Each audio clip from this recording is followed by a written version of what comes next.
We're going to start off the day with an idea. An idea that is going to change the learning experience for high school students all over the country and hopefully every classroom. Some of you may be thinking, does this idea mean fewer homeworks? No. Will this idea result in fewer exams? Sadly not. Okay, well, will this idea mean a later start time so I could sleep in? And if those were the three ideas you were thinking I may move forward with, then I'm not off to a good start. But if you were thinking, is the idea he's going to share today going to make school more relevant and meaningful and connected to the world we live in, then the answer is yes. Students all over the country are looking for their classroom experience to be more meaningful, more connected to the world we live in. But not just students here, and not just students of one demographic, students who are our highest academic performers and our most reluctant learners. Those students who often cite a disconnection between what happens in the real world and the classroom is one of the main reasons on why they often drop out of school. We could change that. Teachers also surprisingly want that. Teachers want to be able to combine what's required of them to teach their students how to write well, how to conceptually think, and how to prepare for their examinations, while also bringing in the exciting learning opportunities that students are happening outside of school back to the classroom. But how do we do it? I also wondered how I could do while I was teaching, how I could combine what was expected and required of me and what my students and I wanted to do to enhance our classroom experience. And this idea started in one classroom in Southeast Washington, D.C. in 2006. It started with a writing assignment, where we asked students to write about any cultural or global issue that they thought was important.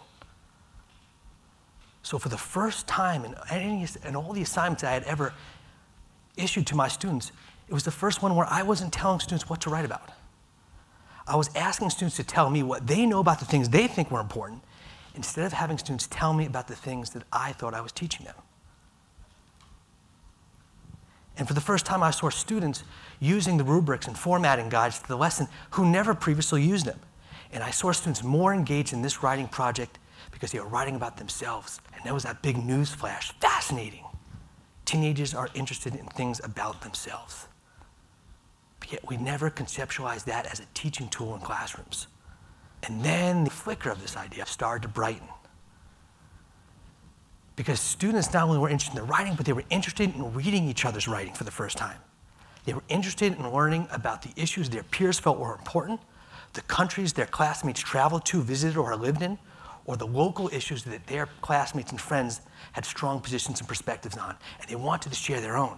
So now we're moving forward with these ideas and seeing, wait, if the students are truly enjoying what they're writing, and they're enjoying each other's reading, and they're bringing the real world into the classroom, with this simple idea of letting go of ownership on what students write about, we were changing results in the classroom.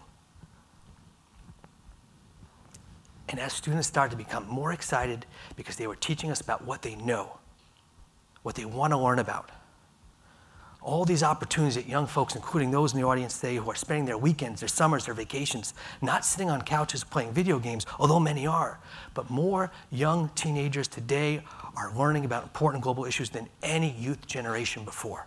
So these ideas started to form and grow. Let's create a platform where students can improve their writing and write about the world around them. Write about the issues that were important to them. Let's create an online platform where young folks could read about these important issues from other students. And if other students were truly interested in reading their peers' writing, then let's take the best samples of the student writing and have teachers build curriculum and lesson plans directly around the student-authored primary source. So they could teach with student writing, so they could share youth perspectives, they could drive engaging classroom discussions, and they could truly show their students that their ideas and perspectives are valued and celebrated.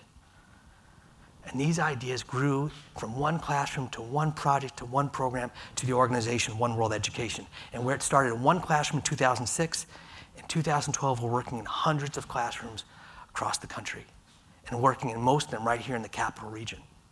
Taking student writing, teaching students how to write well, and providing a place for them to share and publish their writing and offering teachers free access to Common Core Line lesson plans built around that student writing, so they can address the skills they need to as educators in preparing their students for success on their exams and turning them into critical thinkers, but also engaging the classroom experience with topics that start with youth and return to youth.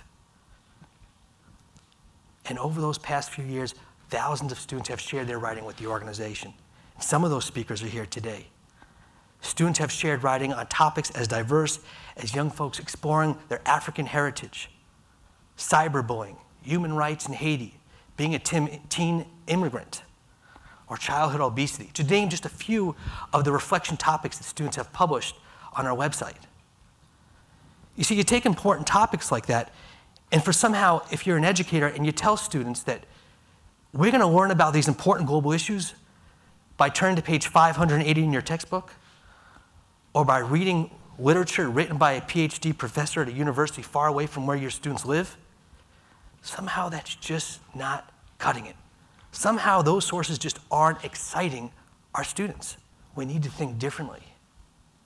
One World Education allows a platform for teachers and students to think about the learning experience differently, truly bringing what's happening outside of school back into a classroom, where we're meeting the writing requirements that are expected of us, and we're engaging classrooms with exciting reading materials, showing students truly that your writing shouldn't serve as a grade, but your writing should serve as a reading source for other students. Because I'll tell you what, and you know this well, that high school students will feel quite comfortable, although maybe a little bit embarrassed, to share poorly written writing with their teachers.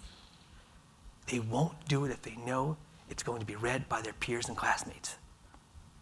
And I see more nodding heads. I'm sure there's tons of psychological theories on why that is, and you could choose any one of them. But I'm excited because some of these youth speakers are here today to talk about the topics that they've published on One World Education. But I'm also excited for high school students around the country and for those here in attendance, because you have an opportunity to use writing differently, to bring the experiences you're having outside of the classroom back into school, where they could truly serve as a valuable learning experience for other students. Because with programs like One World Education, the experiences you write about today will serve as the reading lessons for students tomorrow.